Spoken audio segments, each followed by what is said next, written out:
Bab ke-135. Siapa kalian? Ada kepentingan apa ke sini? Sorry ya, orang yang mau gabung ke acara balapan kami harus verified. Ini balap bukan sembarang balap liar. Sapa Revan saat membuka helmnya. Cara ia bicara menunjukkan kalau ia memang searogan itu. Tentu saja membuat Juan dan kawan-kawan merasa sangat geram. Wah! Ternyata emang beneran songong ya, bro. Pengen gue pahit dia. Hanif terpancing dan ingin meladeni, tapi Juan memberi isyarat jangan langsung membuat keributan sebelum alasannya jelas. Kalem dulu, Nif. Ngasih pelajaran sama bocah tengil nggak bisa langsung hajar aja. Jawi mengingatkan. Sepertinya Revan pun belum begitu mengetahui dari mana gerombolan bermotor itu berasal. Pasti dia juga tak menyangka kalau mereka adalah teman-teman dari lelaki yang sempat ribut dengannya di cafe tadi. Wah, malah pada bengong nih. Siapa sih kalian? Mau gabung sama Anthrax? Kata Revan masih dengan gaya songongnya. Mendengar nama geng Revan dan koloni-koloninya, sontak beberapa anak The Wolves menertawakan dengan puas membuat Revan merasa direndahkan. Apa-apa? Anthrax? Gak salah? Ketawa Yaris. Setahu gue, Anthrax itu penyakit sapi gila. Haha. Suara tawa Hanif tak kalah lantang, diiringi dengan tawa kawan-kawan yang lain. Sialan! Mereka melecehkan nama besar kita, Van. Siapa mereka sebenarnya? Datang ke sini buat gabung, atau buat cari ribut aja sih? Temannya Revan sudah naik pitam dan rasa ingin menyerang Juan dan kawan-kawan. Iya, setahu gue juga gitu. Kenapa nggak sekalian aja lo pada kasih nama rabies? Pancing Jawi. Corona juga keren. Sambung Hanif. Hahaha, anggota The Wolves tertawa terbahak menertawakan Revan dan gengnya. Tentu saja mereka marah. Revan turun dari motornya dan dengan berani menghampiri Juan dan kawan-kawannya. Siapa lo pada? Berdebah? Ada urusan apa lo sama gue? Ada masalah apa lo sama gue? Hardiknya. Juan melayani dan turun dari tunggangannya lalu berhadap-hadapan dengan Revan. Lo berurusan sama kami karena lo udah bikin masalah sama seseorang di cafe tadi siang. Dia anggota kami. Karena lo udah bikin urusan makin melebar, terpaksa kami juga yang harus bergerak dan ngasih pelajaran sama bocah-bocah ingusan kayak kalian. Juan tak bisa menahan diri, dia pun mulai mengungkapkan siapa dirinya pada Revan. Revan pun mulai ngeh dan ternyata gerombolan yang sedang dihadapinya ada hubungannya dengan kejadian tadi siang. Yang benar saja, lelaki berdasi itu adalah anggota geng motor. Apa tidak salah orang? Revan pun sempat merasa kaget dan setengah tak percaya. Lo cupu! Lo sembarangan nuduh anggota kami selingkuh sama cewek lo! Seru Hanif gemas. Sikap bodoh lo pasca kejadian itu udah bikin teman kami rugi. Karena lo udah sebar-sebar kronologi palsu di medsos, kita mau lo juga segera bikin klarifikasi buat meluruskan masalah tadi siang. Bersihkan nama baik anggota kami! Tuntut Juan. Hah! Udah jelas kok kalau teman lo yang sok itu udah godain cewek gue. Najis banget godain cewek lo. Teman kami udah punya bidadarinya sendiri. Gue sumpah juga mulut cewek lo kalau dia ngaku-ngakunya digodain sama Zah. Gila aja. Yaris tambah kesal dan ingin menunggu sesi tawuran saja. Duel aja, bro. Kalau kita kalah, lo harus bersedia klarifikasi. Kalau mereka kalah, mereka harus serahin salah satu tunggangan mereka. Gue mau yang paling depan. Lumayan tuh buat gaya-gayaan. Usul temannya Revan dan langsung menandai motor milik Juan. Oke. Gue nggak mau ya kalian atur-atur sembarangan. Gue mau kita duel. Kalau gue kalah, baru gue akan berlutut minta maaf sama teman kalian yang sok kegantengan itu. Tantang Revan. Boleh. Boleh banget. Ini yang gue tunggu. Lo mau duel di mana? Duel fisik atau duel di lintasan balap? Setujui Jawi. Juan menoleh pada Jawi. izinkan gue yang selesaikan anak ingusan ini. Pintanya dengan tatap mata nyalang karena sudah kepalang kesal. Oke, bro. Boleh-boleh. Persilakan Jerry. Oke. Karena gue lagi males berantem, kita duel di balapan aja. Revan menerima tantangan. Setuju.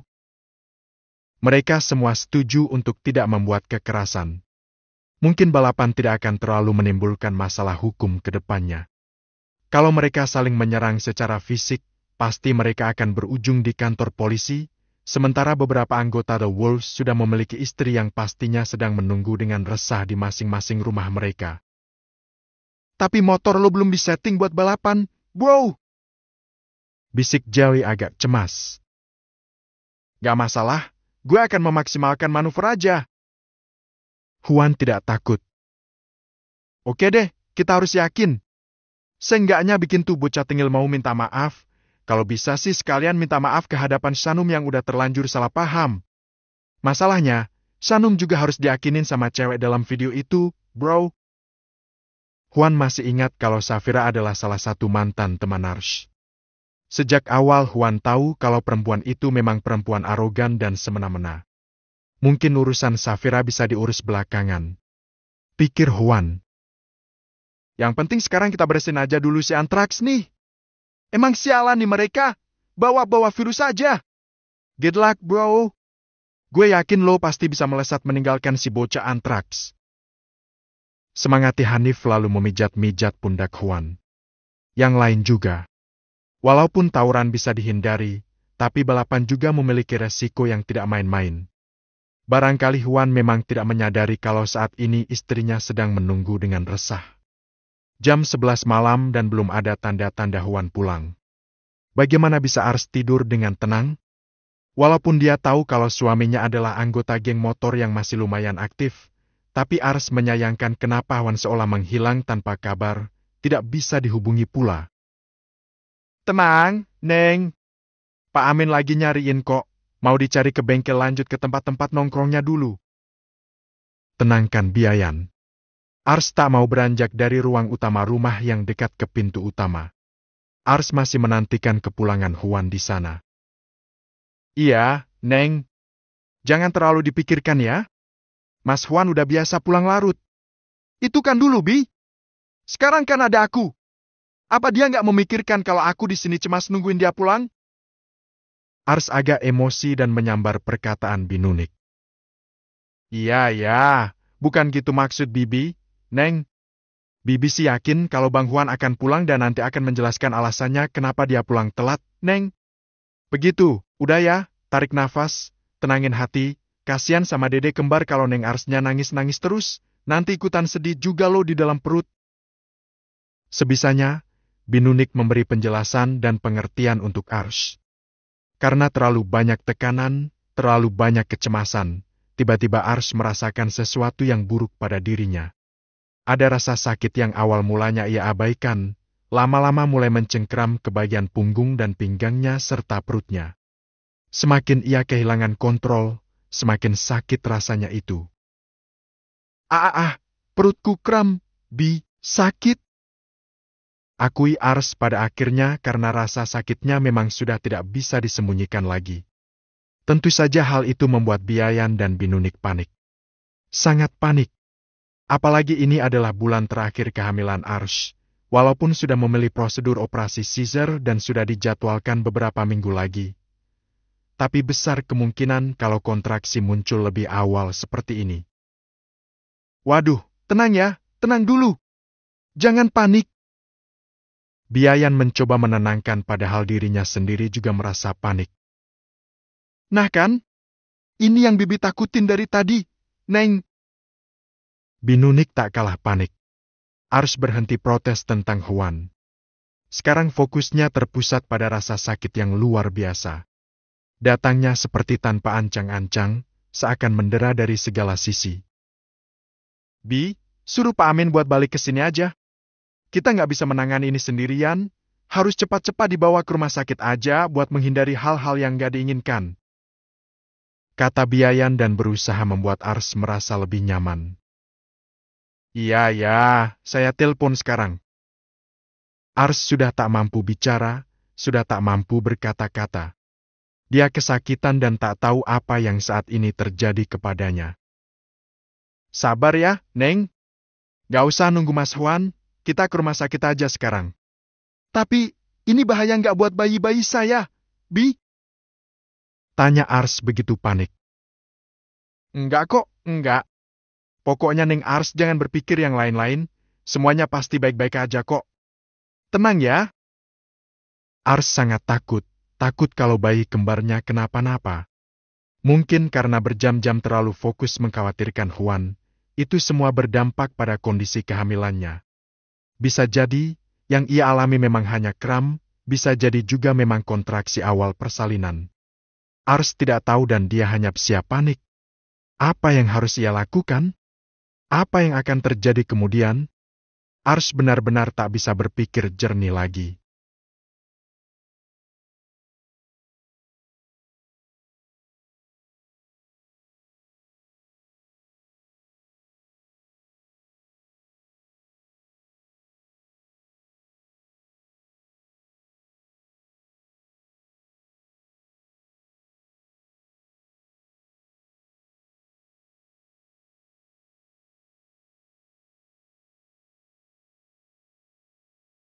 Bisa jadi, yang ia alami memang hanya kram, bisa jadi juga memang kontraksi awal persalinan. Ars tidak tahu dan dia hanya siap panik. Apa yang harus ia lakukan? Apa yang akan terjadi kemudian? Ars benar-benar tak bisa berpikir jernih lagi. Bab ke-136. Ketika semua orang di rumah panik karena tiba-tiba Ars mengalami kontraksi yang tidak terduga sejak awal, Huan masih memuaskan gejolak jiwa mudanya dengan memenuhi tantangan balapan dengan Revan. Malam yang dingin berubah menjadi malam yang panas. Walaupun sudah lama tidak melakoni balapan seperti itu, tapi Huan begitu bersemangat. Habisin, bro! Teriakan, sorak-sorai dan suara knalpot bising saling bersahutan. Kecepatan dipacu di kecepatan maksimal dan sungguh terdapat resiko setiap kali Huan dan Revan saling adu kebolehan dalam mengendalikan kuda besi mereka masing-masing. Siapa yang unggul? Tak perlu ditanya lagi. Huan memiliki pengalaman sementara Revan hanya modal cuap-cuap saja. Tentu saja Huan menang telak dan mempermalukan Revan sampai harga diri Revan dan kawan-kawan terjerembab mengaspal malam ini. Para penonton yang awalnya mendukung Revan, dalam hitungan detik beralih mengeluh-elukan nama Huan. Malam ini adalah miliknya, tapi dia tak tahu kalau saat ini ada kegentingan yang terjadi di dalam rumah. Lu kalah! Jelas! Ujar Jali begitu balapan berakhir. Revan terlihat kesal sekaligus malu, ternyata orang yang dia tantang bukan orang sembarangan. Pembalap pro lu tantang? Gila aja lu! Kata Hanif yang bisa semakin menyombongkan diri, dia bangga berat pada Huan pastinya. Revan dan kawan-kawan terdiam dan hanya bisa menikmati kekalahan. Wajah mereka muram dan gusar, mereka harus siap untuk mendapat tantangan apapun dari anak-anak The Wolves. Kami tunggu lo besok di bengkel Wolfgang. Lo harus minta maaf dan menjelaskan sendiri kronologi kejadian di cafe. Jangan lupa ajak juga pacar lo itu. Kata Huan dan dia rasa semuanya sudah selesai, sekarang waktunya untuk pulang. Saat para anggota The Wolves berlalu, sekarang para penonton seperti memiliki idola baru yang diharapkan akan selalu berpartisipasi dalam acara balapan mereka. Sayangnya, Huan sudah tidak tertarik lagi untuk mempertaruhkan dirinya dalam balapan liar seperti itu lagi. Sementara yang barusan ia lakoni hanya untuk menantang Revan agar dia tahu kalau Zahran bukan orang sembarangan yang bisa diajak main-main. Senior sih kayaknya dia. Lo kalah telak, Van. Kata salah satu teman Revan, masih tak percaya kalau Revan tertinggal jauh oleh Huan saat balapan tadi. Sialan! Jadi cowok berdasi yang berurusan sama gue tadi siang memang bukan orang cupu sembarangan. Sial! Gerutu Revan super kesal. Jadi besok gimana? Mungkin aja balapan malam ini cuma permulaan aja, Van. Mereka The Wolves, salah satu yang merajai jalanan pada masanya, sekarang mereka emang udah jarang melakukan kegiatan karena beberapa pentolannya udah pada married. Tapi kalau lo nggak nurut kemauan mereka, bisa aja kita semua bakalan jadi target mereka sih. Gue rasa Safira tahu sesuatu. Gue harus serat Safira juga buat ke Wolfgang besok. Entah gimana malunya gue kalau ternyata benar kalau cewek gue yang kegatelan duluan. Revan mulai kesal pada Safira. Cari aman aja deh, bro. Iya, mending cari aman aja. Tenang, besok kami akan ngawal lo ke Wolfgang. Gue udah tahu alamatnya kok.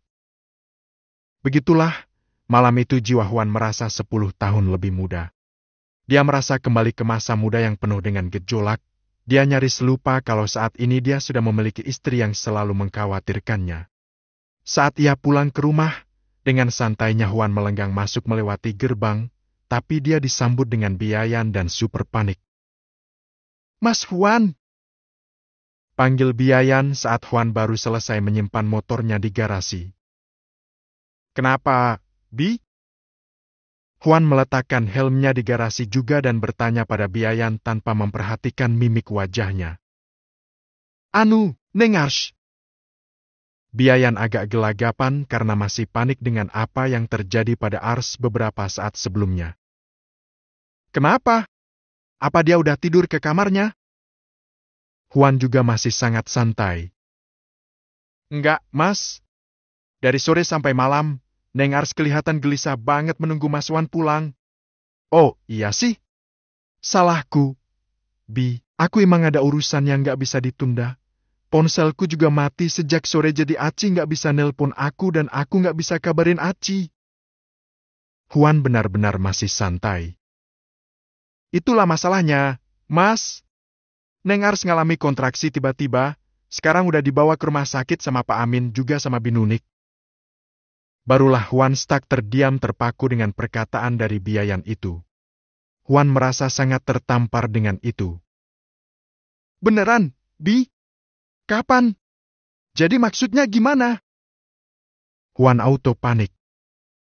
Bibi rasa, karena terlalu didera sama rasa cemas, Neng Ars jadinya mengalami kontraksi diniang. Bibi juga nggak tahu gimana sekarang karena Pak Amin sama Biayan sulit dihubungi.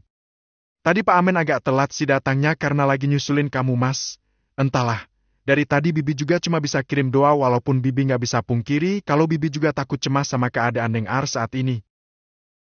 Sungguh Huan merasa sangat berdosa. Dari penjelasan yang dituturkan oleh Biayan, sangat jelas sekali kalau kondisi Ars yang tiba-tiba memburuk adalah disebabkan oleh dirinya. Rumah sakit mana? Aku akan ke sana sekarang. Tanya Huan dan langsung bersiap lagi untuk pergi. Kayaknya rumah sakit biasa tempat Neng Ars check up kandungan, Mas. Tanpa pikir panjang lagi, Huan langsung kembali ke garasi dan akan memacu motor kesayangannya dengan kecepatan penuh seperti di lintasan balap liar tadi. Dengan rasa bersalah yang menguasai diri, Huan tak memiliki alasan untuk tidak menarik handle gas dengan maksimal. Maafin abang, Ci. Maaf, ini semua salah abang. Hanya kata-kata itu yang berulang dikatakan oleh Huan di dalam hatinya. Kejadian malam ini memang sangat tidak terduga dan Huan menyesali karena terlalu mengikuti nafsu gejolak kemarahan terhadap Revan. Harusnya tadi Huan pulang dulu dan pamit setidaknya. Lalu bagaimana keadaan Ars sekarang? Kontraksinya bukan kontraksi palsu lagi. Kontraksi itu berlanjut dan terasa semakin kuat saja. Ars sudah ditangani oleh dokter yang berjaga di malam itu dan jawaban dari masalah Ars sudah ditemukan. Anda sudah membuat jadwal operasi Caesar di tanggal 5 bulan depan ya, Bu? Tanya dokter pada Ars yang hanya bisa mengangguk sambil menahan sakit. Tapi saat ini, salah satu posisi bayi sudah masuk ke mulut rahim. Saya melihat potensi kalau malam ini Anda bisa melahirkan secara normal. Tekanan darah Anda sudah kembali normal dan tidak ada masalah dengan kondisi serta posisi bayi. Semua organnya matang dan siap untuk dilahirkan. Bagaimana, Bu? Apa Anda siap? Ars tak konsentrasi dengan apapun yang dikatakan oleh dokter. Biayan yang mendengarkan juga tak bisa fokus sama sekali. Maaf, Bu, ini suaminya bisa dihubungi kan? Atau setidaknya keluarga terdekatnya? Pinta dokter pada Biayan. Iya, Dok. Maaf, maksud saya saya akan berusaha menghubunginya. Karena bagaimanapun juga, ibu bersalin itu butuh dampingan dari orang terdekatnya, apalagi ini adalah pengalaman pertamanya dan juga ini adalah persalinan bayi kembar yang tentunya butuh atensi ekstra. Iya, Dok. Tok-tok, ada yang mengetuk ruang privat itu, mungkin itu suster atau petugas di rumah sakit itu. Seorang suster membukakan pintu dan ternyata yang datang adalah Juan.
Bab ke-137.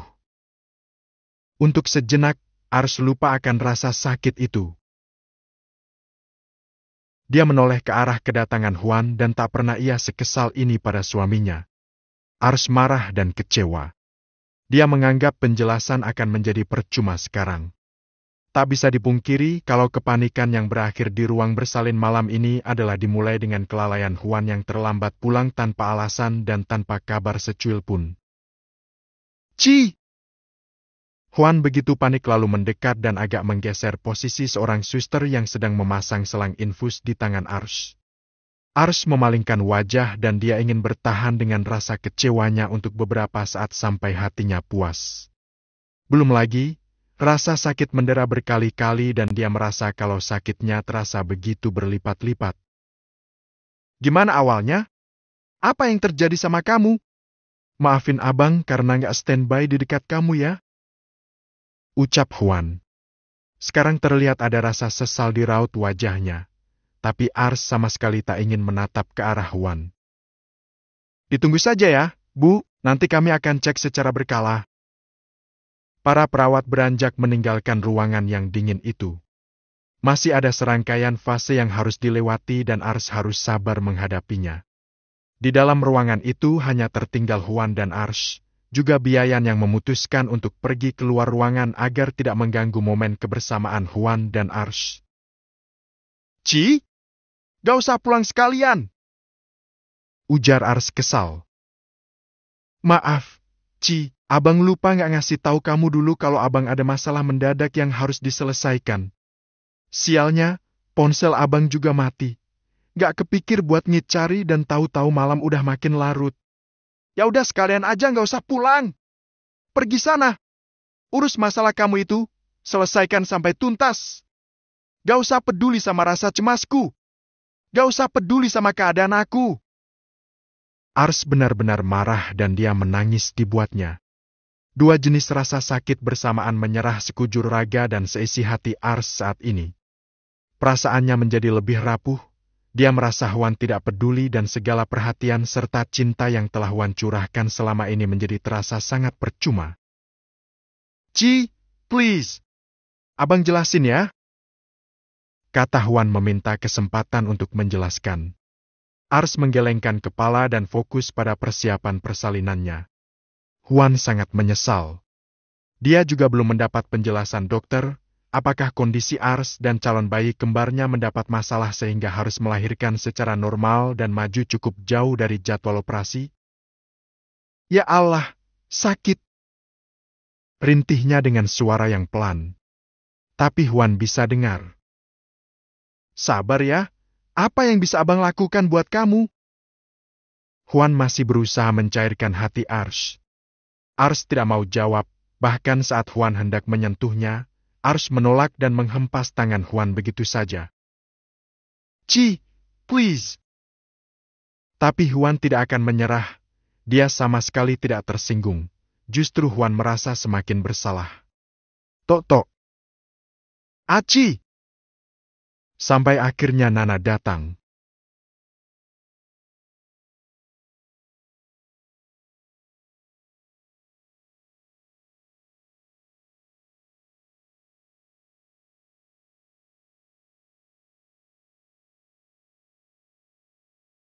Datang dengan kepanikan yang sama yang ditunjukkan oleh Huan. Ibu, sambut Ars dan pada Nana, Ars langsung merengek seperti anak kecil. Sabar ya, nak. Ibu tadi sempat papasan sama dokter, katanya nggak apa-apa kok. Nggak perlu ada yang ditakutin, kamu bisa lahiran secara normal dan semuanya akan berjalan lancar. Pasti. Nana langsung menguatkan dari detik pertama ia datang.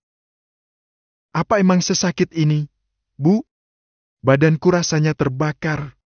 Apa ini normal? Ars masih merengek dan ingin Nana yang benar-benar ada di dekatnya. Owan tersisihkan tapi dia sadar akan semua kesalahannya.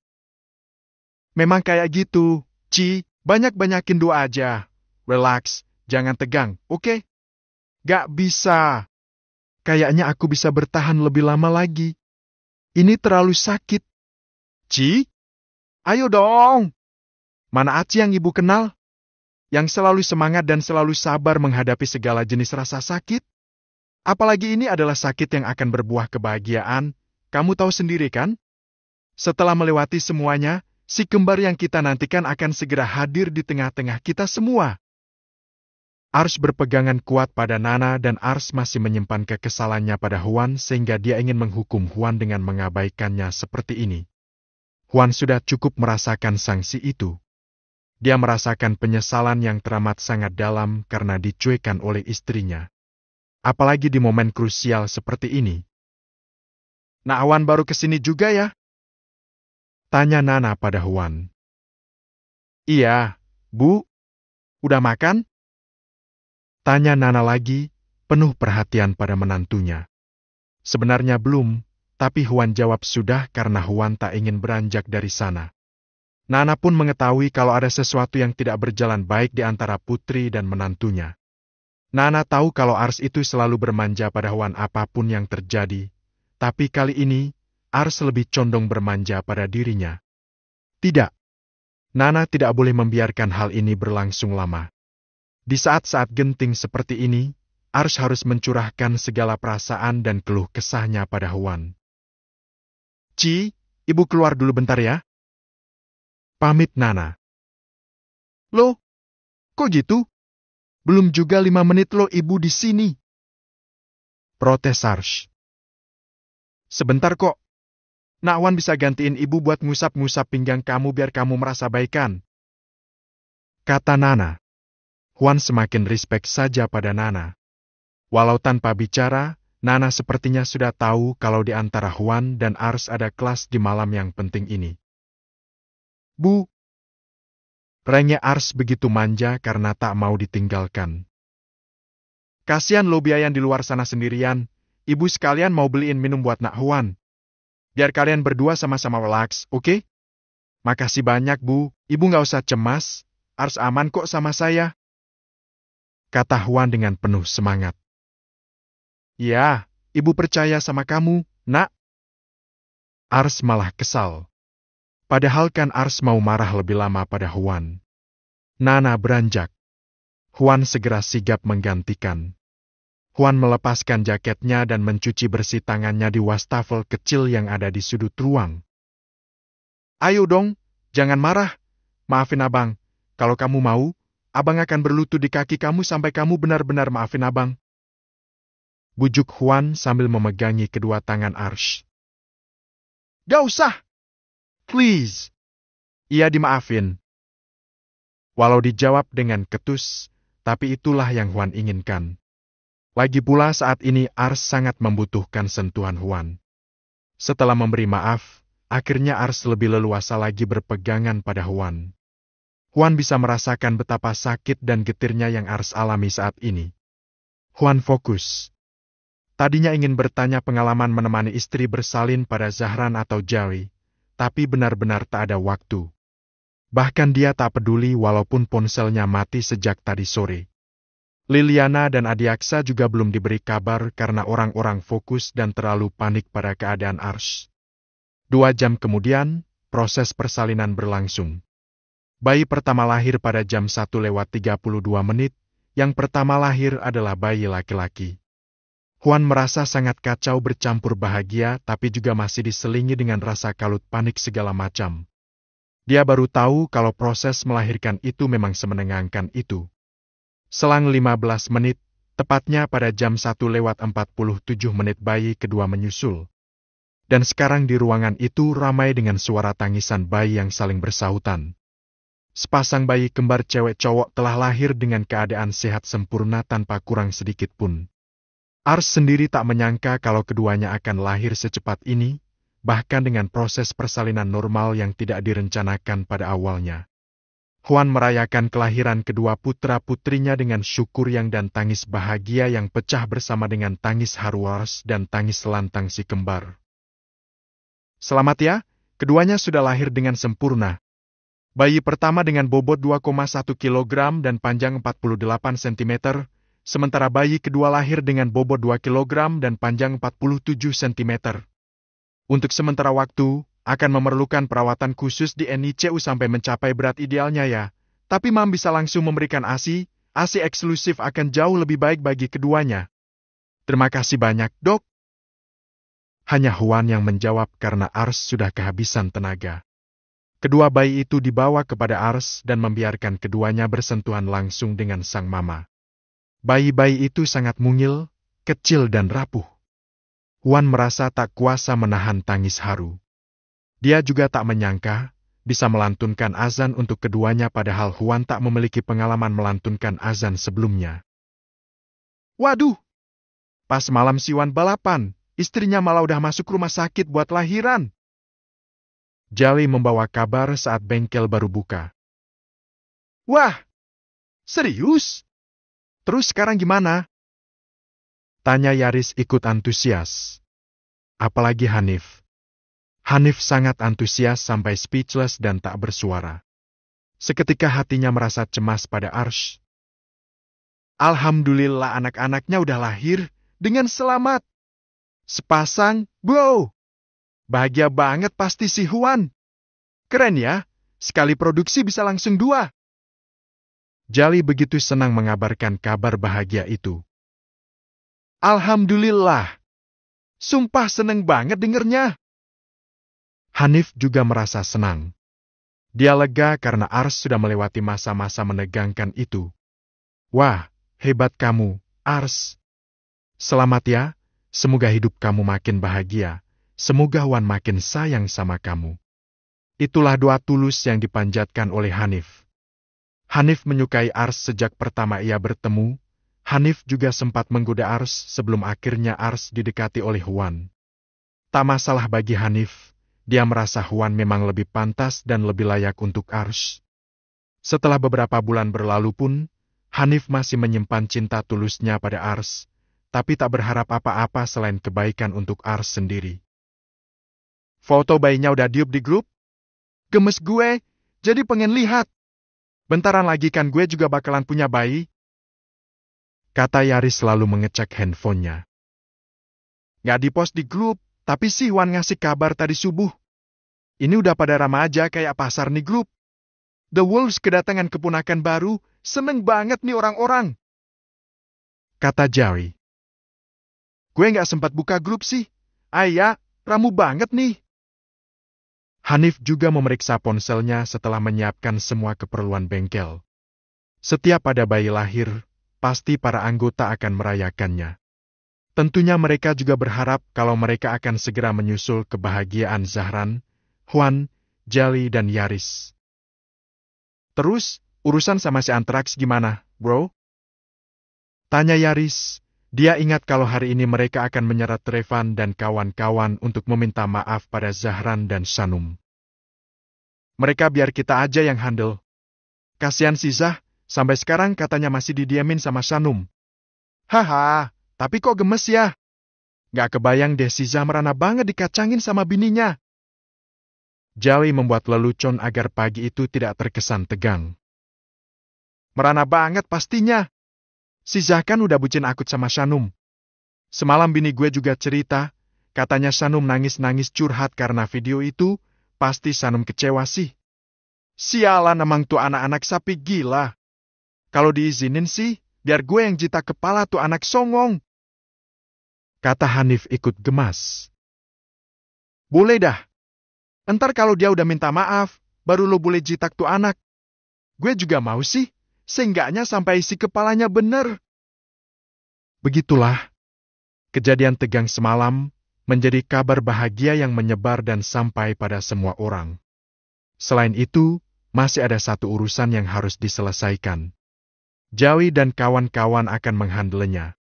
Mereka akan membiarkan Juan menikmati momen barunya sebagai seorang ayah. Kabar kelahiran si kembar juga sudah sampai pada semua orang. Sanum, Melissa dan bahkan juga sudah sampai pada opa-omanya di Kanada. Bab ke-138. Dengan kawalan anak-anak The Wolves, Revan memenuhi janjinya. Dia diawasi sejak semalam, oleh sebab itu ia tak bisa mengelak. Untuk menjaga harga dirinya, ia juga tak coba-coba untuk mengadu pada sang papa padahal papanya adalah seorang pejabat yang pasti memiliki backing kuat. Tapi, setelah Revan mencari tahu soal The Wolves dan juga profil beberapa anggotanya, Revan merasa ciut dan akhirnya tak akan buat ulah lagi. Zahran dan Juan adalah dua yang paling kuat dan membuat Revan merasa kecil.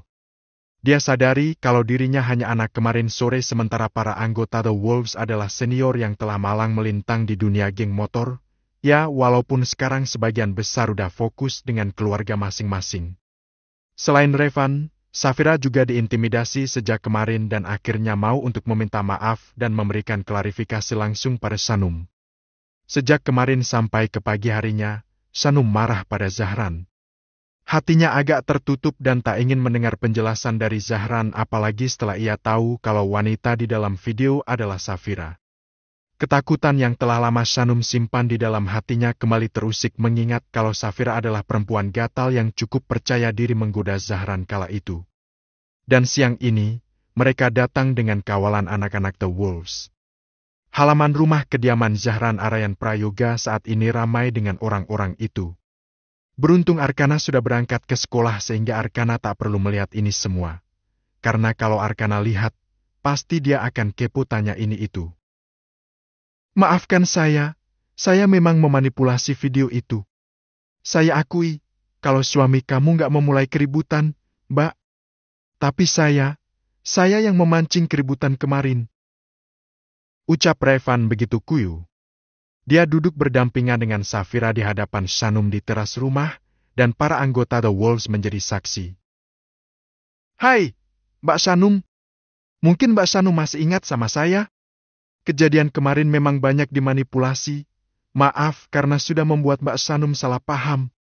Kejadian yang sebenarnya adalah, saya dan Pak Zahran hanya kebetulan bertemu di cafe itu. Kami tidak merencanakan atau membuat janji sebelumnya. Sapa Safira sekalian menjelaskan kronologi awal kemarin. Safira mengakui kalau dia memang hanya kebetulan bertemu dengan Zahran. Saat video itu muncul, Sanum sempat berpikiran kalau Safira dan Zahran memang membuat janji sebelumnya.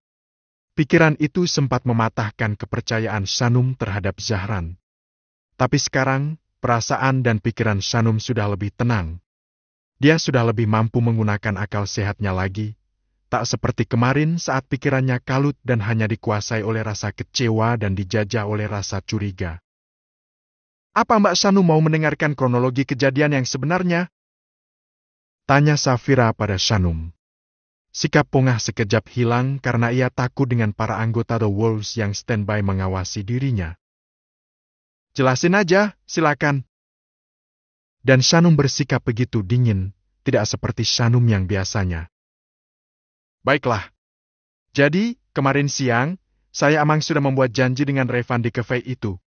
Saya datang lebih awal dan cukup kaget ketika melihat Pak Zahran juga berada di sana. Karena kami saling kenal, saya pun menyapa dan duduk bersama. Saya nggak ada maksud apa-apa. Cuma mau menyapa aja karena bagaimanapun juga, kami saling mengenal kan? Safira mulai menjelaskan. Oke. Shanum percaya dengan penjelasan itu. Zahran memang tak mungkin sengaja membuat janji dengan wanita lain. Jawabannya sudah jelas kalau pertemuannya dengan Safira hanya sebuah kebetulan. Anak-anak The Wolves pun tertib dan tidak ada yang menginterupsi.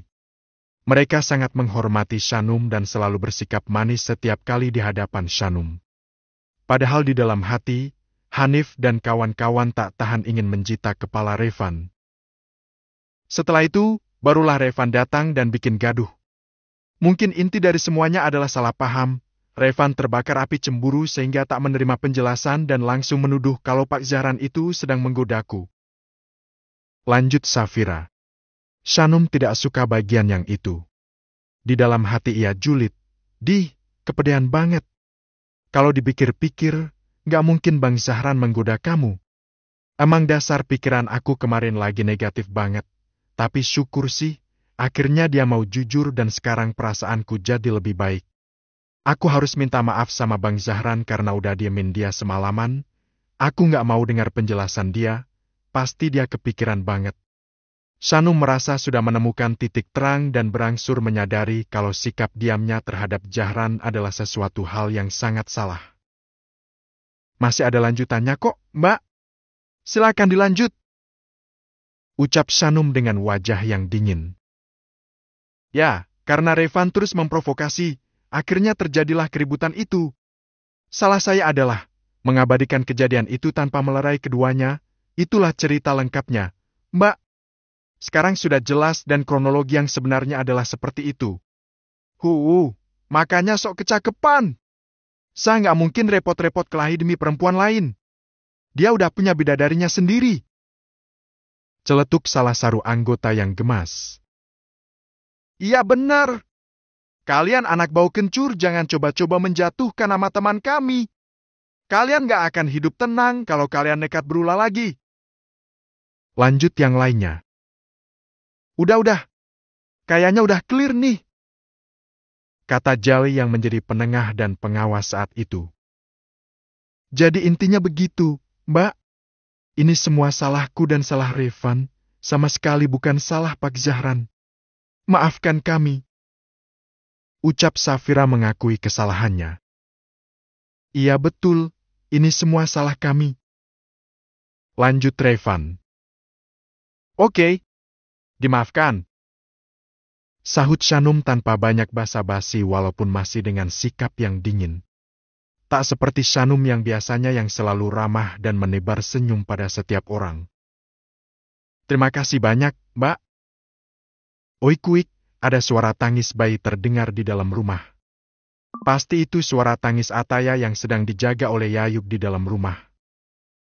Nah, Ataya nangis tuh, Num.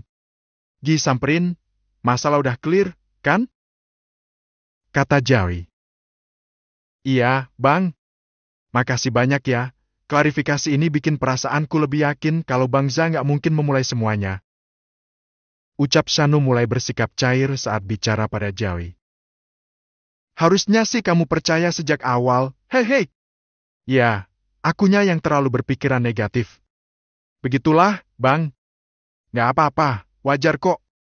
Ya udah sana masuk, ini sisanya biar kami yang bereskan. Makasih banyak sekali lagi, Bang. Makasih banyak ya teman-teman. Ucap Shanum pada seluruh anggota The Wolves. Sama-sama, Num. Jawab semuanya dengan kompak. Aku masuk dulu, baby Ataya nangis. Silakan, Num. Shanum pamit dan tidak pamit pada Safira dan Revan. Dia masuk ke dalam rumah sehingga hanya meninggalkan mereka di teras rumahnya yang cukup luas itu. Oke, gue hargai kejujuran kalian. Masalah udah selesai dan gue harap kalian gak berbuat kayak gini lagi. Mungkin bagi kalian ini kayak lelucon, tapi dampaknya, kalian bisa bikin sebuah hubungan renggang. Gak lucu kalian bermain-main sama kami. Kata Jali menutup pertemuan itu. Safira dan Revan masih sama-sama lemah dan tak berani protes sama sekali. Jadi gak ada acara nabuk nih, sekali aja minimal. Celetuk Hanif yang gemas pada Revan. Janganlah. Gak enak sama Shanum. Entar, kalau dia bikin ulah lagi dan resek ke anggota The Wolves, baru deh halal buat ditabok. Kata Jali. Ya sayang banget. Kalian boleh pulang. Kata Jali. Tanpa kata, Safira dan Revan pergi meninggalkan kediaman itu. 5 menit kemudian, Jali dan kawan-kawan menyusul setelah pamit pada Shanum yang sedang menimang Bibi Ataya yang tidak mau berhenti menangis. Setelah itu, Safira dan Revan duduk-duduk di kafe. Bukan kafe yang kemarin karena mereka pantang untuk kembali ke kafe yang menjadi awal masalah itu. Aku baru tahu kalau orang yang kemarin itu ternyata bukan orang sembarangan. Sialan sih. Harga diri Antrax dibantai habis-habisan. Udah kalah adu jotos, kalah balapan dan terakhir aku harus merendahkan diriku buat minta maaf sama istrinya. Sialan. Revan menggerutu. Sekarang dia lebih leluasa untuk mengungkapkan kekesalannya. Antrax nggak ada apa-apanya. The Wolves itu udah malang melintang dan beberapa anggota juga bukan orang sembarangan. Jangan merasa kalau Antrax yang paling keren karena anggotanya anak orkai rata-rata. Tukas Safira. Dan kamu tertarik sama yang namanya Zahran itu? Tanya Revan dengan sinis. Manusiawi kan? Dia itu panutan dan dia emang sekeren itu. Cih! Revan mendecih sebal. Duh, harga diri aku juga melantai gara-gara harus minta maaf sama istrinya yang soalim itu. Kesel jadinya. Safira juga menyesal dan hanya bisa menggerutu. Dia tampaknya tidak serius dan tidak tulus meminta maaf pada Shanum. Tapi ada yang bikin heran sih, anggota geng motor rapi istrinya kok bisa seteduh itu. Auranya kayak beda aja gitu. Gak nyangka aja. Kenapa bicara kayak gitu? Naksir juga sama istrinya Pak Jahran? Tanya Safira dengan kekik. Mungkin kalau masih single, bisa aku perjuangkan. Jawab Revan iseng sehingga membuat Safira semakin bete. Cih! Safira balas mendeci jijik pada Revan. Mereka memang meminta maaf, tapi sepertinya mereka memang tidak bersungguh-sungguh. Tapi yang terpenting adalah mereka sudah membuat hati Shanum tenang dan kembali percaya pada suaminya.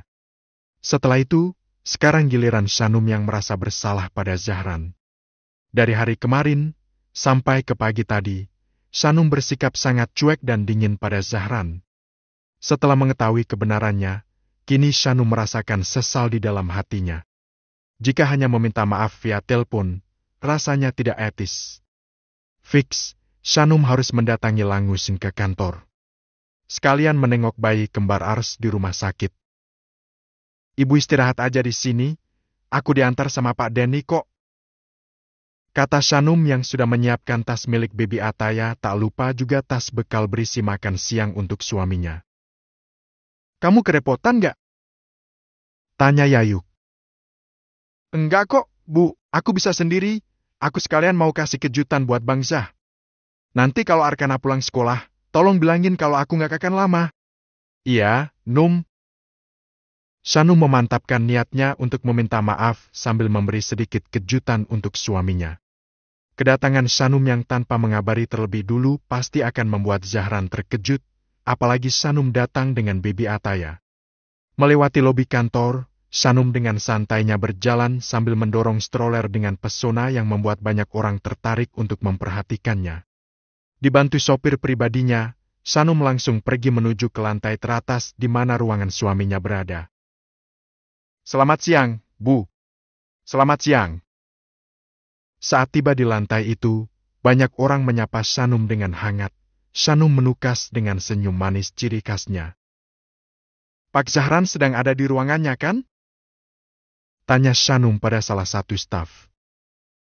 Ada, Bu, barusan saya lihat beliau masuk, baru selesai dari musola. Jawabnya. Oh gitu ya? Terima kasih. Sama-sama, Bu. Shanum melanjutkan langkah dan terus berjalan ke depan pintu ruangan Zahran. Shanum sengaja tidak mengabari Zahran sebelumnya. Dia benar-benar ingin memberikan kejutan untuk Zahran. Sampai sini aja, Pak. Terima kasih banyak ya. Ucap Shanum pada sopirnya yang membantu membawakan tas bekal dan tas perlengkapan baby Ataya. Baik, Bu. Shanum menghandle semuanya sendirian, tapi dia tidak merasa kerepotan. Itu sama sekali tidak mengurangi penampilan cantiknya. Bahkan para staf serasa tak ingin berhenti melirik ke arah Shanum. Mereka betah sekali melihat Shanum dengan segala kecantikan dan kesahajaannya. Gemas banget ya sama istrinya Pak Zahran. Masih muda tapi pembawaannya dewasa banget. Ya, dan itulah sebabnya kenapa Pak Zahran cinta banget sama istrinya itu. Banyak yang berbisik-bisik tapi tak seorang pun yang bicara negatif tentang Shanum. Sekarang Shanum sudah siap untuk mengetuk pintu. Tok tok tok, hanya ketukan pelan saja. Tapi Shanum harus menunggu beberapa saat sampai Zahran ternotis. Masuk! Shanum mendengar seruan dari dalam ruangan. Shanum pun masuk dan menampakkan diri pada Zahran yang awalnya tak menyadari kedatangan Shanum karena terlalu fokus dengan layar laptopnya. Assalamualaikum. Suara lembut yang sangat Zahran kenali. Sontak Zahran mengalihkan pandangannya ke arah pintu dan sungguh ia terkaget ketika melihat istrinya dan putri kecilnya ada di sana. Zahran sampai bengong beberapa saat karena merasa tak percaya kalau istrinya yang sedang marah tiba-tiba datang dan menebar senyum merekah kepadanya. Papanya lagi sibuk, Nak. Kayaknya kita datang di waktu yang tidak tepat. Keluh Shanum karena Zahran malah diam saja. Diam karena terkejut sebenarnya. Nomor-nomor, Papa nggak sibuk. Sini, masuklah. Kejutan banget kalian datang. Zahran segera tersadar lalu bangkit dari duduknya dan menghampiri kedua bidadari hatinya itu. Saat Zahran sudah dekat, Zahran langsung menimang baby Ataya dan mengecupinya dengan gemas. Tentu saja Zahran senang dengan kedatangan tamu-tamu istimewa itu. Kenapa nggak bilang dulu kalian mau datang? Ini kunjungan pertama kamu ke kantor Papa ya? Ucap Zahran dan sorot mata penuh cinta ia berikan pada Ataya. Shanum menatapnya dan harusnya Shanum tak pernah meragukan Zahran. Setelah puas menatap Ataya, lanjut Zahran menatap pada Shanum, dengan tatapan yang sama, tatapan penuh cinta dan kasih sayang. Sayang? Panggil Zahran dengan lembut. Aku ganggu ya? Tanya Shanum. Enggak lah, kalian gak ganggu. Justru kalian ngasih booster buat abang yang seharian ini suntuk banget. Aku mau bawain abang makan siang. Semoga abang belum makan biar bisa makan yang aku bawakan ini. Belum kok, abang tadinya gak selera makan, tapi karena kamu bawain, abang langsung lapar sekarang. Shanum lega karena Zahran tidak berubah. Shanum kira, karena didiamkan semalaman, Zahran akan balik ngambek pada dirinya. Bang Zah! Panggil Shanum kali ini. Iya, Num? Maafin aku ya. Maafin aku karena udah berpikir yang enggak-enggak sama abang. Maafin aku karena aku diemin abang semalaman.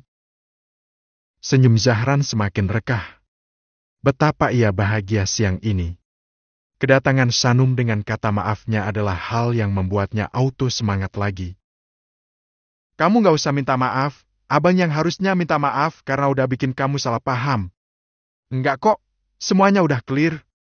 Syukurlah, lain kali, abang akan lebih hati-hati lagi biar gak terjebak sama kesalahpahaman kayak kemarin.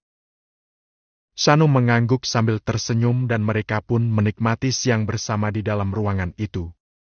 Setelah dari kantor, rencananya Shanum akan langsung ke rumah sakit untuk menengok Ars dan bayi kembarnya.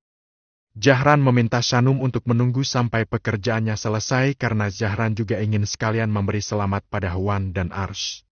Bab ke-139. Walaupun sudah sore, tapi Arsh masih bersikap agak dingin pada Huan. Kekecewaannya belum sembuh walaupun sudah kehadiran sepasang bayi menggemaskan yang sayangnya masih di ruang khusus karena berat badannya yang masih di bawah berat ideal bayi newborn. Jangan lama-lama marahnya, Abang akan jelaskan semuanya tapi kamunya nggak mau dengar. Kata Huan penuh sesal. Arsh tetap diam. Dia hanya bersikap hangat pada orang-orang yang datang menjenguk saja. Sejak tadi pagi, sudah ada beberapa yang datang di antaranya Tantri, Jali dan Aira, Mirna dan Yaris dan anak-anak The Wolves yang lainnya akan menunggu sampai As dan kedua bayinya dibawa pulang ke rumah. Sementara itu Nana standby sejak tadi subuh. Nana mengetahui kondisi Arsh setelah bayinya lahir. Karena terlalu panik dan kalut, Arsh sampai tak ingin memberitahukan pada siapapun. Semalam pun, Arsh hanya ditemani oleh Biayan dan Huan saja. Ci! Panggil Huan dan dia berharap Arsh mau bersikap hangat lagi padanya. Nana yang standby, mengetahui kalau hubungan Arsh dan Huan sedang tidak baik-baik saja. Sebenarnya Nana cemas, tapi dia yakin kalau keduanya akan bisa menyelesaikan masalah mereka. Tadi kamu udah dengarkan ceritanya dari Yaris sama Jawi? Huan pantang menyerah dan masih mengejar maaf dari istrinya. Udah dong marahnya. Pinta Huan lagi. Aci, maaf lo ibu jadi ikut campur. Sebenarnya ada apa? Ibu lihat sikap kamu dingin banget sama Nak Huan. Mana boleh kamu bersikap begitu? Kalau ada masalah, bicarakan dan dengarkan baik-baik. Kamu ini habis lahiran, kamu harus tetap menjaga pikiran positif, jangan terkekang, karena itu bisa ngaruh sama pemulihan kamu dan juga pasti akan ngaruh sama produksi ASI kamu. Kata Nana. Akhirnya dia nimbrung juga. Nana memantau sejak tadi subuh dan lama-lama dia ikut cemas. Tentulah Nana tak ingin ada sesuatu yang buruk yang terjadi pada anak mantunya. Sungguh Huan lega karena akhirnya Nana ikut campur di saat dirinya sudah kehilangan cara untuk membeli hati Arsh. Huan merasa sangat terwakili dengan kata-kata dari Nana barusan. Biar saya dulu yang jelaskan ke ibu ya. Kata Huan. Ya, jelaskan aja biar ibu tahu apa masalahnya. Siapa tahu kita bisa cari titik masalahnya bersama-sama, dengan begitu kita juga bisa dapat solusinya sama-sama. Jadi, kemarin saya pulang telat. Sangat telat dan ponsel saya mati sejak sore. Semuanya berawal dari sana. Bu, dasarnya ini memang kesalahan saya. Bisa jadi, kontraksi mendadak yang terjadi semalam juga karena Aci terlalu cemas dan itu semua salah saya. Huan memulainya. Nak Wan udah jelaskan kan apa alasannya kenapa bisa pulang telat dan ponselnya mati sejak sore? Udah kok, Bu, tapi nggak tahu, Aci denger apa nggak? Saya sudah jelaskan berulang kali, tapi ya Acinya tetap kayak gitu. Saya nyesel, harusnya sebelum pergi mengurus urusan di luar, saya pulang dulu ke rumah. Ini pure salah saya, tapi maunya si Aci denger dan maafin kejadian kemarin. Huan mengadu pada ibu mertuanya karena lama-kelamaan dia jengah juga dengan sikap diam Arsh. Nana maklumi hal itu. Nana berusaha bersikap netral. Nana maklumi sikap Arsh dan Nana juga maklumi perasaan Huan. Udah dong, Ci, Nak Wan udah jelaskan semuanya sama kamu kan? Kamu tuh baru aja lahiran, 2 anak kembar yang menggemaskan. Kamu tuh nggak menggambarkan seorang ibu yang bahagia. Jangan sampai kamu nggak mensyukuri apa yang sudah kamu dapat ini. Ucap Nana berusaha menyentuh hati Arsh. Aku bahagia, Bu. Aku bahagia banget. Tapi aku bolehkan merasa kecewa lebih lama lagi? Aku tuh kecewa. Nggak bisa sembuh gitu aja. Pokoknya aku kecewa. Arsh begitu sensitif sampai akhirnya dia menangis dan masih bertahan dengan rasa kecewanya. Esti, udah, jangan nangis. Iya, ibu ngerti kok. Ibu ngerti banget. Nana segera mendekat lalu menenangkan Arsh dengan segala problematikanya saat ini. Huan marah pada dirinya sendiri. Kejadian kemarin memang terjadi di saat yang tidak tepat, Harusnya Huan membicarakan rencana kemarin pada Ars, bukannya menjelaskan saat semuanya terlanjur terjadi dan Ars terlanjur kecewa berat padanya. Assalamualaikum. Di saat sedang kalut, ada orang masuk dan mengucap salam. Waalaikumsalam, wah, Shanum. Jawab Nana dan yang datang adalah Shanum dan juga Zahran serta Bibi Ataya. Loh, kamu baik-baik aja, Ci? Kamu kenapa? Shanum ikut mendekat ketika mendapati Ars sedang kesal dan nangis-nangis. Sementara Zahran langsung mendekat pada Huan yang lesu tak tahu lagi harus bagaimana. Ada apa, Bu? Tanya Shanum pada Nana. Shanum takut kalau Ars kenapa-napa. Ada sedikit salah paham sama Nak Huan, begitulah. Jawab Nana yang tak menjelaskan semuanya.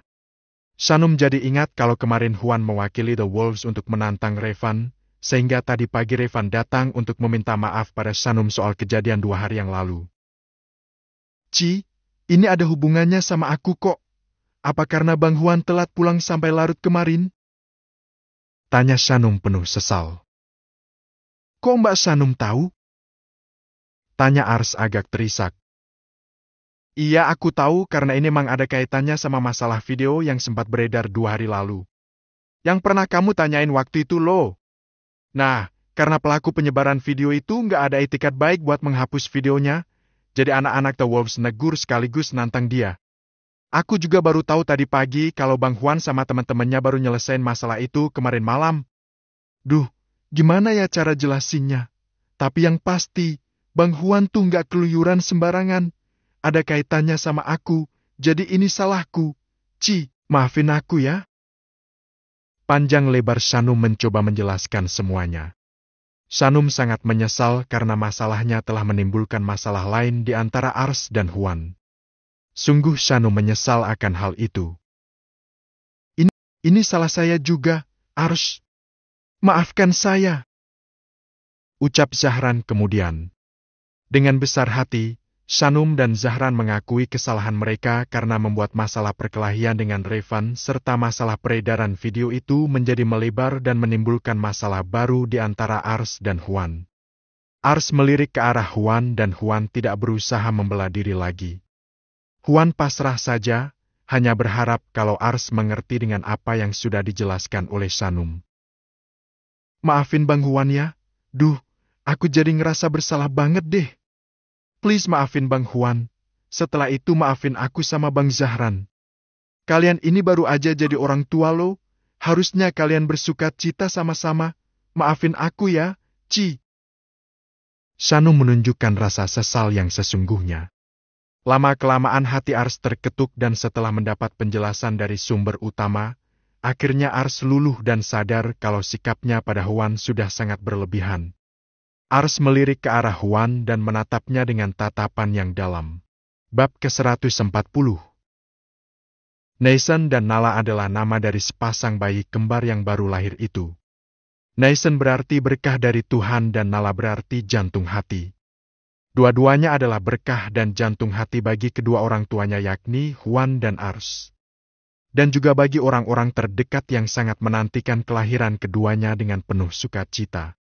Karena lahir dengan berat badan di bawah berat ideal, Baby Neisen dan Baby Nala masih harus berada di ruang khusus perawatan yang terpisah dari ruangan sang mama. Tapi walaupun begitu, Ars tak lalai dan tetap mengerahkan ASI-nya untuk keduanya. Nyaris saja Ars memiliki masalah dengan produksi ASI-nya gara-gara memendam kecewa pada suaminya. Tapi setelah diluruskan, ternyata semuanya hanya salah paham. Iya, Mapah, semuanya baik-baik aja kok. Cucu-cucu mama dan papa sehat-sehat, tapi ya begitu, masih harus dirawat di NICU. Tapi dokter bilang, hanya butuh beberapa hari aja sampai mereka benar-benar siap dibawa pulang. Huan sedang menerima telepon dari Liliana dan Adiaksa.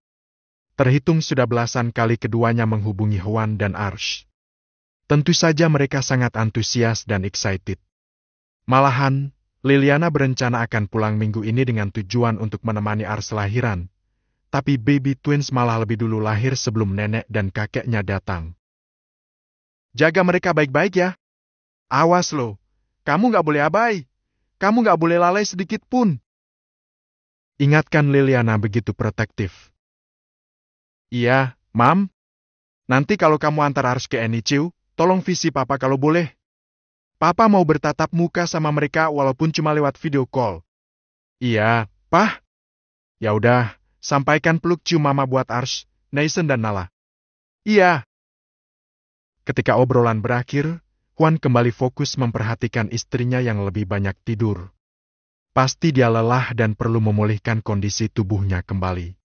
Saat ini Baby Nathan dan Baby Nala memang masih harus dirawat di NICU atau Neonatal Intensive Care Unit yang merupakan ruang khusus bagi bayi baru lahir.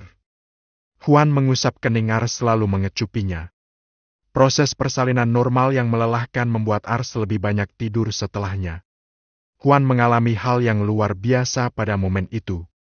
Ternyata memang segetir itulah perjuangan para ibu. Juan jadi merasa ciut saat dia selalu sok jagoan kala berada di jalanan, kala ia masih muda, karena ternyata sehebat-hebatnya manusia, ada perjuangan hidup dan mati dari seorang ibu yang melahirkannya. Ars terusik dan tersenyum. Sekarang mereka sudah baikan. Suster belum manggil buat ke NICU? Apa Nathan sama Nala nggak minta Mimi? Tanya Ars begitu dia membuka mata. Sekarang, yang paling menguasai otak dan hatinya adalah Nathan dan Nala. Belum, mungkin beberapa menit lagi. Mau minum? Tawari Juan. Iya, Bang. Juan membantu Ars mengangkat punggungnya agar bisa duduk nyaman bersandar pada beberapa tumpukan bantal. Juan mengambilkan minum untuk Ars dan membantunya itu meneguk minuman itu. Barusan makan malam kamu datang, makan dulu ya. Bujuk Juan. Sudah ada satu nampan besar berisi menu makan malam Ars. Iya. Walau malas dan tidak nafsu makan, tapi Ars memaksakan untuk makan dan menghabiskan makanan itu demi agar ASI-nya lancar terus. Memberikan ASI eksklusif selama 6 bulan adalah impian para ibu dan Ars pun berharap demikian. Selain asupan gizi dan nutrisi, tentu saja sang ibu juga memerlukan dukungan dan limpahan perhatian dari keluarga khususnya dari suami. Ars rasa, Juan akan selalu melimpahkan perhatiannya pada Ars, apapun yang terjadi. Dengan begitu, Ars optimis kalau dia akan sukses menjalankan program ASI eksklusif itu. Ibu pulang dulu ya? Tanya Ars dan tidak menemukan keberadaan Nana di ruangannya. Hanya ada Juan seorang. Iya.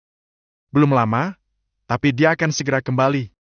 Ibu kan harus tetap menjalankan tugasnya memenuhi kebutuhan Pak Arsen. Kasian kalau ibu bolak-balik terus. Tapi dia juga ibu kamu, pastinya mau melayani kamu di saat-saat kayak gini. Pak Arsen juga nggak mungkin protes kok. Ibu kan berpengalaman, dia akan tahu banyak hal andai nanti kamu mengalami hal-hal yang membingungkan. Iya sih. Makan dulu ya. Juan sudah membuka plastik wrap dari nampan itu lalu menyuapi Ars dengan sabar. Dia berjanji akan jadi pelayan terbaik untuk Ars sampai Ars pulih. Juan juga berjanji akan menambah intensitas perhatiannya dan menambah kadar cintanya. Setelah menjadi saksi nyata kelahiran kedua bayi kembarnya, Juan semakin mencintai istrinya. Tak akan pernah terpikirkan olehnya untuk berkhianat. Juan memegang janjinya itu. Ponakan baru kita gemesin banget ya. Baby Nathan sama Baby Nala.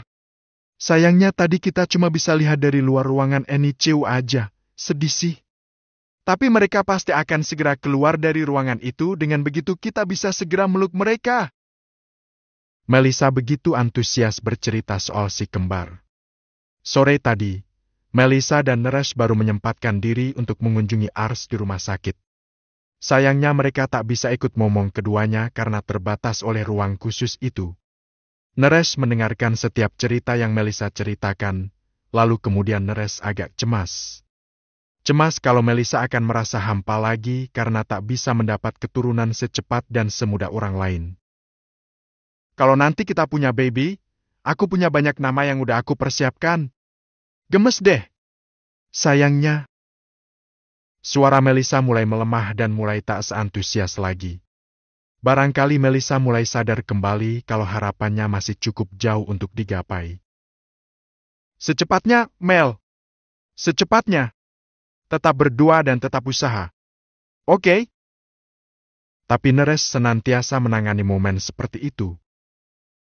Ya, aku akan bersabar menanti. Dokter bilang, kita berdua sehat, nggak ada masalah di antara kita berdua. Bisa jadi, ini adalah salah satu teguran dari Allah buat semua dosa dan kenakalan kita di masa lalu. Udah dong, jangan dikait-kaitkan lagi. Insya Allah kita udah bertaubat buat hal itu. Allah itu maha pengampun, yang penting sekarang kita hidup lebih baik, berusaha buat nggak keluar dari jalur yang lurus ini. Iya kan? Iya. Tapi tetap aja kan? Masih suka kepikiran. Astagfirullah, betapa berdosanya aku yang menjadikan maksiat sebagai salah satu kegiatan rutin. Astagfirullah. Melisa sampai beristighfar beberapa kali mengingat dosa-dosa masa mudanya terutama saat ia masih berkuliah di luar negeri. Neres juga mengingat semua dosa-dosanya, mulai dosa kezalimannya terhadap musuh geng motor, termasuk Zahran. Sampai dosa-dosa maksiat saat dirinya masih bujang dan bermain-main dengan beberapa mantan pacarnya. Astagfirullah, Neres juga beristighfar di dalam hati. Betapa malu ketika mengingat itu semua, sementara setiap gerak bahkannya di dalam hati, tak akan luput sedikit pun dari pengawasan Sang Maha Pencipta. Udahlah, move on. Lupakan dan sekarang kita fokus ke depan. Kata Melisa. Sepakat. Sahut Neres. Problematika mereka memang masih sama, yakni tentang anak. Tapi mereka selalu kompak untuk saling menguatkan. Neres tahu kenakalan Melisa, begitu juga sebaliknya. Tapi mereka tidak saling menghakimi, justru mereka saling menutup aib mereka. Masa lalu adalah pelajaran dan pengalaman untuk dijadikan bahan renungan agar bisa melangkah lebih baik di masa berikutnya. Hari yang ditunggu datang. Liliana dan Adiaksa baru bisa pulang beberapa hari setelah kelahiran si kembar. Dan kebetulan, si kembar juga sudah bisa dibawa pulang karena perkembangannya sangat baik dan bisa lanjut dirawat intensif di rumah saja. Keduanya masih harus dibaringkan di boks tidur khusus dengan penghangat untuk menjaga suhu tubuh mereka terjaga. Limpahan ASI sang mama juga membuat mereka lebih cepat pulih dan dibawa pulang ke rumah. Tangan-tangan mungil ini, ya Tuhan, kalian adalah hadiah terindah yang gak pernah nenek dapat sebelum-sebelumnya. Sejak datang, Liliana tak mau beranjak dari dekat cucu-cucunya. Wajah Nathan dan Nala masih sama saat ini, tapi mereka pasti akan memiliki wajah yang berbeda nantinya. Tapi kalian menyematkan nama keluarga kita kan di belakang nama mereka? Tanya Adiaksa. Tentu saja, Pak. Syukurlah. Terima kasih ya. Kan udah aku kasih tahu waktu itu, Mas. Nama cucu-cucu kita udah aku spell ke kamu loh. Ah iya, maaf sayang. Saking excitednya sampai lupa akan hal itu.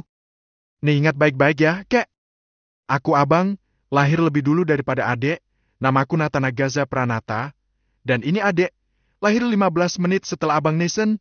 Namaku Nalanisha Pranata. Liliana memperkenalkan kedua cucu kembarnya dengan sangat detail. Ars sampai gemas dibuatnya. Juan juga tak menyangka kalau mereka akan berkumpul di momen paling membahagiakan ini. Padahal, beberapa bulan yang lalu, Juan sempat berpikiran buruk dan pasrah dengan sikap Liliana. Oke, kakek udah inget nama kalian. Natanagaza dan Nalanisha. Nama belakang kalian adalah Pranata. Sudah kakek rekam dengan baik di otak kakek. Nah gitu dong. Liliana dan Adiaksa masih sangat antusias dan tak ingin beranjak dari tempatnya. Nama Natanagaza dan Nalanisha adalah sepasang nama yang disepakati oleh Juan dan Ars. Keduanya selalu sibuk mencari nama-nama itu sejak mereka tahu kalau anak kembar mereka adalah kembar sepasang. Diharapkan, Nathan akan menjadi kakak yang baik dan selalu melindungi Nala. Nama dengan makna yang baik diharapkan bisa menjadi doa bagi keduanya. Kehidupan berjalan sangat cepat. Perputaran bumi mengitari matahari juga terasa lebih cepat dan tak terasa hidup terus berjalan. 1 tahun kemudian. Begitu banyak hal yang telah dilewati. Untuk masa-masa tertentu, ada beberapa peristiwa genting, kesalahpahaman dan kebahagiaan yang tidak dikisahkan. Tapi setiap masalah yang menimpa selalu bisa diselesaikan dengan baik. Hari ini, tepat 1 tahun kelahiran baby Nathan dan baby Nala. Sementara Ataya dan Haura sudah semakin aktif sebagai toddler yang berlarian ke sana kemari membuat mama dan papa mereka harus ekstra mengawasi. Arkana juga tahun ini akan segera masuk SD. Dia tumbuh dengan cepat dan setiap kali ada perkumpulan para anggota The Wolves, dia selalu berperan sebagai kakak yang mengawasi adik-adiknya. Bukan hanya Ataya, tapi Haura dan si kembar Nathan Nala juga dianggap oleh adik oleh Arkana. Tidak lupa baby Abian, anaknya Mirna dan Yaris yang masih ada dalam gendongan karena masih berusia 4 bulan. Aduh, kalian ini, bisa nggak dengerin abang sebentar? Ataya sama Haura kayak bola bekel deh. Susah banget ditangkapnya. Gerutu Arkana yang mencoba menertibkan bayi-bayi menggemaskan itu. Para orang tua dan para anggota The Wolves yang melihat itu sampai dibuat gemas dan ketawa-ketawa. Walaupun ini adalah acara ulang tahun bayi, tapi mereka tetap berkumpul menikmati jamuan makan siang dari Ars dan Juan. Mereka berkumpul sambil memperat tali silaturahmi. Wah, butuh peluit kang parkir nih, Ar. Minta beliinnya sama Papa Zah. Goda Jawi pada Arkana. Besok-besok deh, Om Hanif beliin peluit kang parkir ya, Ar. Seru Hanif juga dengan gemas. Arkana sebal dan melipat tangan di dada karena kewalahan dan malah digoda. Gemes banget mereka. Gumam Shanum dan tak terasa anak-anaknya sudah tumbuh sebesar itu. Nah, buat kalian yang sosok betah menjomblo, kapan kalian nyusul? Gak tahu aja kalian kalau punya bini itu menyenangkan banget. Kagak usah takut-takut gak bisa nafkahin. Kalau kagak ada niat usaha, ya mana bisa nafkahin. Cari calon istri yang fleksibel, yang diajak susah oke, diajak happy oke. Yang penting kan udah usaha. Iya nggak, sayang? Jali berorasi, mencoba memacu semangat kawan-kawannya yang masih single alias jomblo. Tumben lo bener, kata Yaris memancing. Sejak jadi bapak, gue termotivasi banget buat jadi orang bener. Lo juga lah, harus. Ya gimana ya, bukannya nggak mau, tapi nyari bini yang sefleksibel bini-bini kalian tuh kayaknya udah susah banget dah. Rata-rata ya cuma mandang harta sama tahta, kata Hanif ngenes. Jangan lupa, mandang paras juga, bro. Lo nggak ganteng, nggak mapan, ya udah, wassalam. Sahut anggota yang lain tak kalah ngenes. Nah, itu masalahnya. Ya lo berdoa. Usaha. Nyarinya jadi di klub malam apalagi di tempat hiburan. Kata Jerry. Maunya sih kayak si Zah juga nggak apa-apa. Jalur kebetulan. Jalur musibah dan berujung berkah. So sweet banget. Gue rasa, kisah cinta Zah sama Shanum bakalan melegenda nih. Gak bakalan lupa sama awal kalian ketemu. Kata Hanif membuat Zahran melempar ingatannya pada kejadian beberapa tahun lalu saat tragedi itu terjadi. Tragedi yang telah membawanya pada kehidupan yang sempurna ini. Setuju. Gak akan ada yang lupa sama kisah cinta kalian, Zah. Salut dah. Bahkan, karena kalian, gue dan Yaris menemukan bidadari surga. Mereka mengenang bersama-sama. Jangan lupain kisah perjalanan Juan sama Ars. Gak kalah apek kan? Berawal dari tabrakan, jatuh cinta, berjuang demi restu dan sekarang bahagia dengan 2 bocil yang lucu-lucu. Ingatkan Yaris. Di sesi itu mereka semua mengingat kegetiran yang kini sudah berubah menjadi kebahagiaan. Diawali dengan Zahran dan Shanum, Jawi dan Aira lalu pertautan cinta di antara Juan dan Ars lalu yang terakhir mengakhiri masa lajang adalah Yaris dan Mirna. Mungkin next akan ada anggota The Wolves lain yang akan segera menyusul kesuksesan para anggota senior dalam membangun rumah tangga yang bahagia. Kehidupan mereka menjadi inspirasi bagi anggota yang lainnya gak juga mulai berjalan di jalur yang benar dan mengurangi kegiatan-kegiatan yang tidak bermanfaat.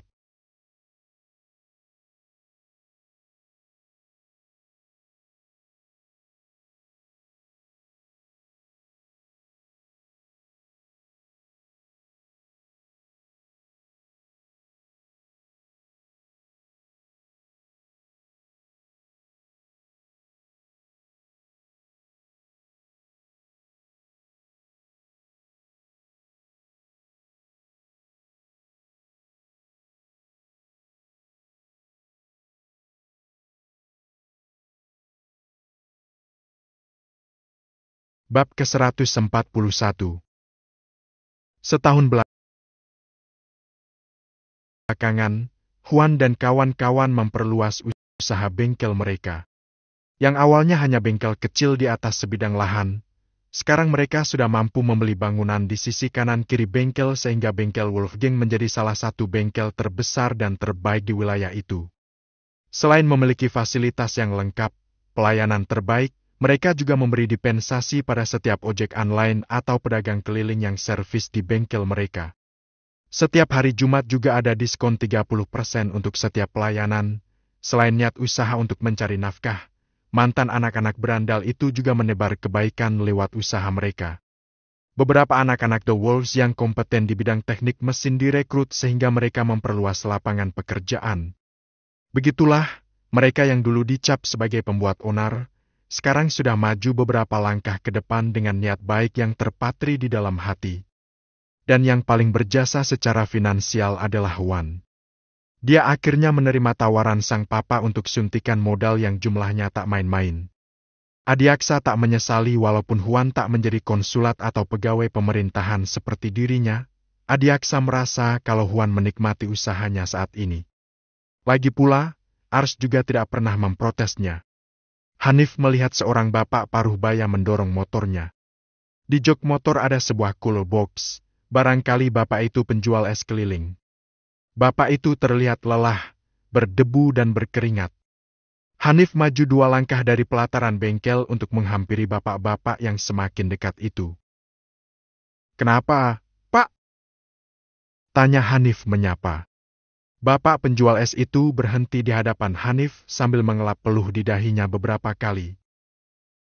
"Motor saya nggak nyala, mungkin businya udah nggak berfungsi dengan baik," jawabnya. Hanif menatap motor butut si bapak.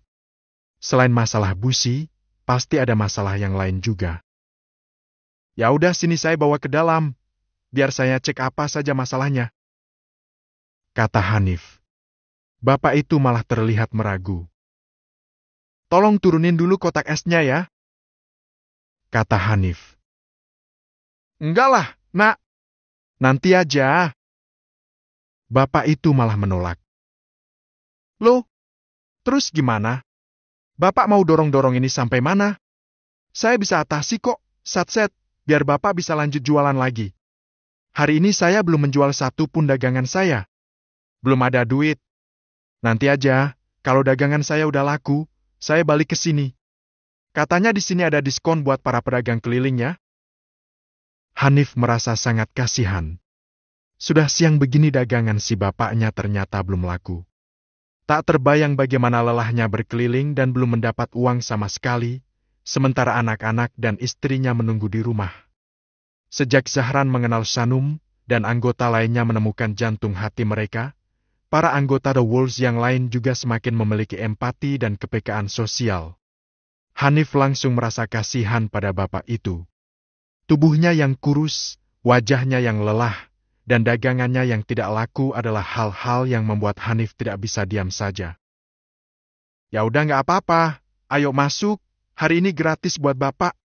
Seenggaknya motor Bapak hidup lagi terus bisa keliling jualan lagi," kata Hanif. "Gratis? Iya. Ayo, tolong turunin dulu kule bosnya ya." Bapak itu menatap Hanif dengan penuh perasaan haru. Dia merasa kesulitan, tapi seorang anak muda yang asing dengannya membantu tanpa pamrih. "Masa gratis, Nak? Pasti bukan cuma servis saja, saya juga harus beli businya kan?" "Iya, gratis sama businya. Jangan sungkan, SS itu harus segera dijual, iya kan?" Bapak itu tidak banyak bicara, tapi nyaris saja ada setitik air mata yang meniti dari mata keriputnya. "Wah, ternyata ini berat juga ya," kata Hanif yang membuka ikatan cooler box itu karena si bapak malah banyak diam karena terlalu terharu. "Aduh, sini biar saya yang angkat." Bapak itu baru tersadar tapi Hanif sudah membawa cooler box itu ke dekat ruang tunggu bengkel. Jali dan Yaris dan beberapa anak The Wolves yang sedang sibuk mengerjakan beberapa motor yang sedang diservis menoleh dan tak tahu apa yang terjadi. Lanjut Hanif mendorong motor butut itu ke dalam bengkel untuk diperiksa. Lalu ia menghampiri Huan yang sedang di gudang penyimpanan dan sedang stock out spare part yang ada di sana. "Bro," sapa Hanif pada Huan. "Ya, kenapa Nif? Tadi gue ke depan, lihat bapak-bapak penjual es lagi dorong-dorong motornya. Katanya ada masalah sama businya, pas gue cek barusan, udah parah banget dah. Banyak-banyak yang mesti diganti. Ya udah, lo urus aja. Kasih dia diskon, kayak biasa. Nah masalahnya, bapak itu nggak ada duit. Dagangannya belum laku. Dia nolak gue ajak ke dalam sini. Tapi ya gue nggak tega lah lihat doi dorong-dorong motor mana dagangannya belum laku." Huan yang awalnya fokus pada tapnya, sekarang melirik kepada Hanif. Pasti Huan juga tersentuh dengan cerita yang Hanif tuturkan. "Ya udah servis aja motornya, ganti spare part yang diperlukan, gratis." Tanpa pikir panjang, Huan juga menggratiskan untuk penjual es itu. "Serius bro? Gratis sama spare partnya? Tadinya gue mau lo potong aja gaji gue bulan ini buat ganti spare part bapak itu." Huan tersenyum bangga pada Hanif. Huan begitu senang karena kawannya memiliki rasa peduli yang tinggi pada orang yang membutuhkan. "Ganti aja yang dibutuhkan. Gue nggak akan potong gaji lo." "Serius bro? Entar rugi." "Nggak akan pernah rugi. Niat kita menjalankan usaha ini kan bukan cuma buat ngais rezeki buat nafkahin keluarga, tapi juga buat bantu orang-orang yang butuh." Hanif sangat lega karena Huan sejalan dengan pemikirannya. Setiap membantu orang yang membutuhkan, dia tak pernah takut merugi, tidak takut rugi untuk menebarkan kebaikan dan mengulurkan bantuan untuk yang membutuhkan. "Thanks ya, bro. Kenapa harus bilang thanks? Kita harus saling ngingetin, saling bantu, semoga usaha kita ini makin berkah. Iya kan? Lo emang the best." Hanif menepuk pundak Huan dengan sangat bangga. "Kita semualah yang the best. Udah sana, jangan biarin bapaknya nunggu lama. Dia kan harus lanjut jualan." "Iya, ya." Hanif sudah mendapat persetujuan dan akan melakukan servis terbaik untuk bapak penjual itu tanpa memungut biaya sedikit pun. Saat bapak itu menunggu dengan cooler box-nya, ada beberapa konsumen yang sedang duduk menunggu membeli dagangan si bapak. Melihat seperti itu saja, Hanif merasa sangat senang. Berikut Hanif berdoa kalau dagangan bapak itu akan semakin laris. Laku 3 es dan si bapak menghitung uangnya dengan penuh rasa syukur. Mudah-mudahan cukup buat bayar biaya bengkel, ucapnya, walaupun itu mustahil. Tapi si bapak itu tidak tahu kalau biaya servisnya akan digratiskan. Huan dan kawan-kawan tidak takut merugi. Selama 6 bulan ini mereka menerapkan prinsip seperti itu dan penghasilan bersih mereka selalu meningkat setiap bulannya walaupun mereka banyak memberikan diskon untuk konsumen yang membutuhkan. Bab ke-142. Makasih banyak ya, saya doakan bengkelnya maju,